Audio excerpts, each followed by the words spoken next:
Good afternoon, everyone. How the fuck are you guys doing? I'm doing pretty goddamn good, and I figured that I would go ahead and get my bi-monthly YouTube video out of the way.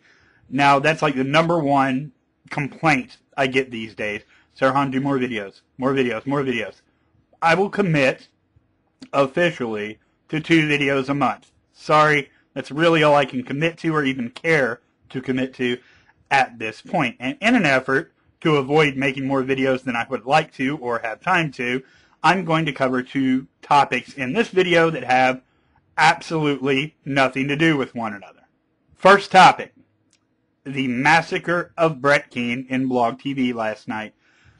Now, if you are the 1 or 2 subscribers that I have that have absolutely no idea what the fuck I'm talking about, I will leave a link in the Sarhan bar below. It's about an hour and a half long, and if you want to skip around, that's fine. But trust me, it's a hell of a show, and it's really worth it. Basically, Straight Dope and Brett Keane finally confronted each other live on Blog TV, and hilarity fucking ensued. It ended, oh, spoiler alert, it ended by Brett Keane doing what we all knew that he would do, hanging up on Straight Dope and running for the hills when he got called on his bullshit. Now, Brett Keane gets called on his bullshit all the time. But here's the thing about a pathological liar. I would imagine that if you're a pathological liar, your biggest fear is being caught in a lie. Like, in the same sense that if you're a kleptomaniac, your biggest fear is getting busted stealing some shit, right? But every day you're stealing. So there has to be an overwhelming amount of stress in being a pathological liar that I couldn't possibly fucking relate to. And I think I understand why Brett Keane split, right? I mean, he gets caught in 1 lie, 2 lies, 3 lies, 5, 7, 17, 20, all in a row, and the stress just weighs down on the poor bastard, and he can't admit the truth because, well, that's not what liars do, and so his only option is flee. Fucking flee, run, get out of there, get the fuck out of there now, right? And that's what he did. But I really don't want to talk so much about what happened in the chat.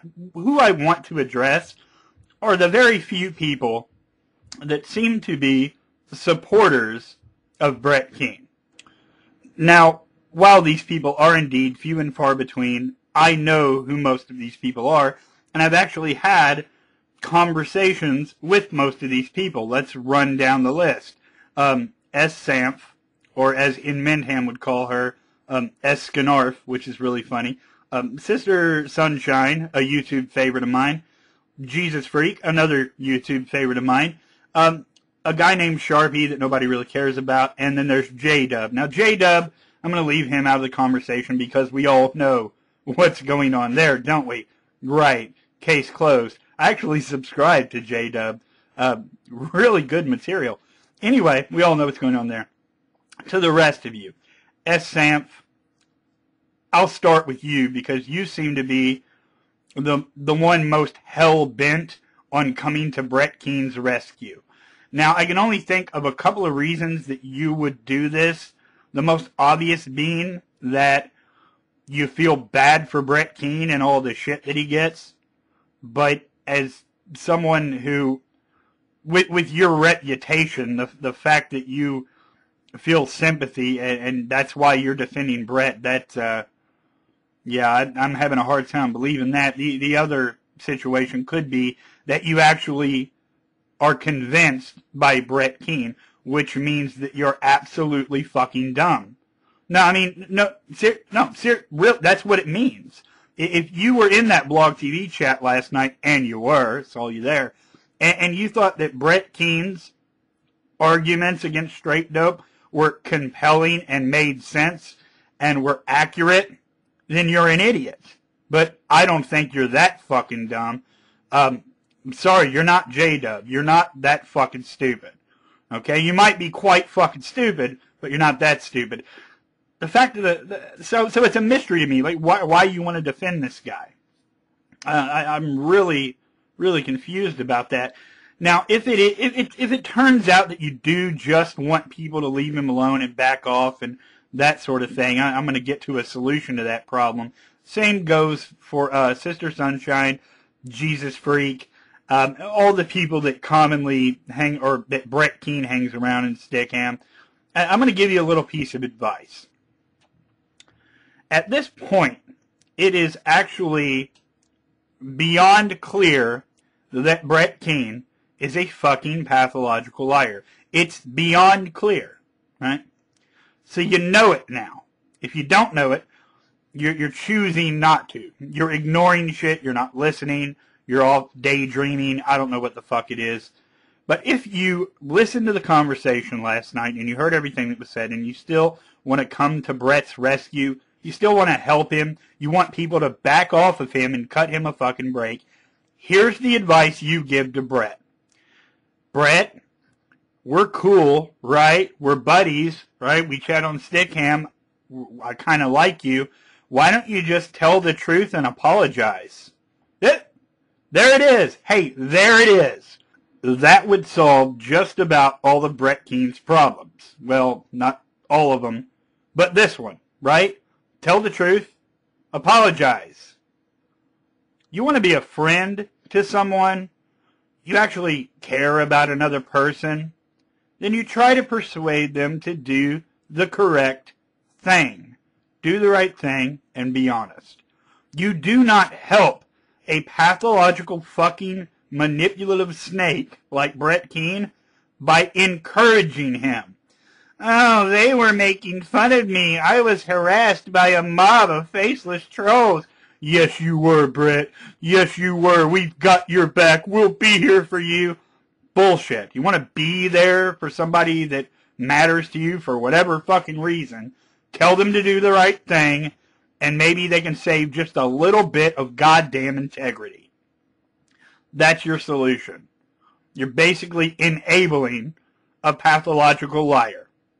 That's your role in this. All these people that you look at as Brett Keane's fucking trolls and enemies and what he would call haters, right, are people that actually give a fuck about the truth. Okay, second topic, completely unrelated to Brett Keane. I know, it's exciting, right? I'm pretty excited too. I'll put a link in the Sarah Hahn bar of the video that I'm referring to. And it's another one of these videos by some Christian guy, some random dude, all about how atheism is a religion. And I didn't watch much of his video because I've heard all that shit before and, you know, it's really boring to me. Instead, what I did was I left him a comment. It was a question, and my question was as follows. If atheism were a religion, would you view that as a negative thing? That's all I asked. That was my question, right? To which he replied, no. Good. We're on the right track so far. He says, no. I only made this video to point out that atheists here on YouTube were trying to weasel their way out of Shock of God's question by saying that atheism was a lack of a belief, right? So he made this video about how it's not just a lack of a belief and on and on and on. Other people have done this, like Together for Peace and all of that. Doesn't impress me because here's what I'm going to do. I'm going to answer Shock of God's question right now in a very fun way. And in answering that question, I'm going to propose a question of my own that I would like any of my theist subscribers to tackle answering, okay? Shock of God's question is, can you prove, I think this is basically it, can you prove that atheism is accurate and correct? Now, I'm going to say, keep in mind I'm having fun here, one word answer, no. That's my answer, okay? I'm going to say no, and then I'm going to ask a question of my own, okay? Given that I can't prove, it's really funny, given that I can't prove atheism is accurate and correct, why should I now be a theist? Okay? What I believe the question attempts to do is simply shift the burden of proof from the theist to the atheist, right?